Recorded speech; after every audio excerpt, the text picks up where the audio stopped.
Hello，又到 Chilling Talk 嘅時候啦。咁今日咧，我想同大家傾一傾咧，就係護膚護理嘅心得啊。咁我哋平時日日都差唔多化妝啦嚇，尤其是我咧，每日咧都會化妝，一個禮拜我諗起碼都6天啦嚇，咁都會化妝嘅。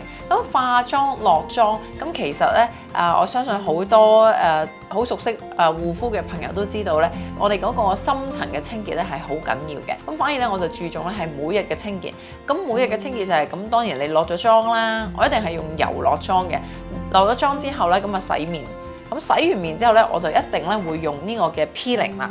咁啊磨砂 peeling 咧，大家都有用過。咁但係咧，我一路都推薦俾啲朋友就係我唔主張係有啲係磨砂粒嗰啲啊，因為磨砂粒嗰啲咧，我覺得有啲皮膚比較嫩滑啊、幼嫩啊，就好容易磨傷佢。咁我中意咧係用 gel 去 peeling 嘅。咁呢啲咧，咁其實好多朋友咧都有用過。咁但係大家都可以試下我呢一支。咁啊佢大大支啊，係咪？佢裏邊咧用咗啲好豐富嘅人參嘅礦物質咧，就喺入邊嘅。咁呢個成分咧，會令到我每次 peeling 完咗之後，咁皮膚咧都係好白淨啊，即係好清新啊嚇。咁同埋感覺到咧裏邊啲污垢咧都已經清除咗。咁其實係點用咧？咁其實好簡單。咁洗完面啊嚇，落完妝洗完面之後咧，咁就擠呢啲 peeling 落去，見唔見到？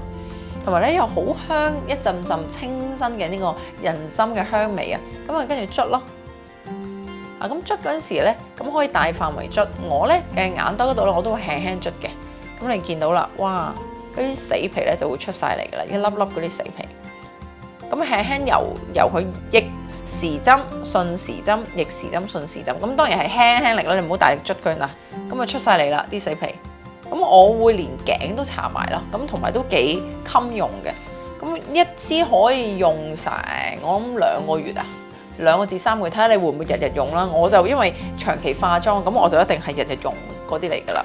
咁跟住就即係非常方便啦，同埋咧好香啊！即係洗完面之後咧好 freshing 啊！咁大家都可以試下呢個 peeling 嘅動作好緊要。如果你冇做嘅話咧，咁落完妝就咁洗面，你就係靠去美容院係唔夠嘅。咁你會發覺咧，如果你冇做 peeling 咧，塊面咧啲妝咧係唔會靚啦，會浮啦，同埋咧你會感覺到好唔貼啊啲妝。咁所以 peeling 呢個動作咧，大家一定要用嚇，亦都可以咧試下我呢個嘅產品啦。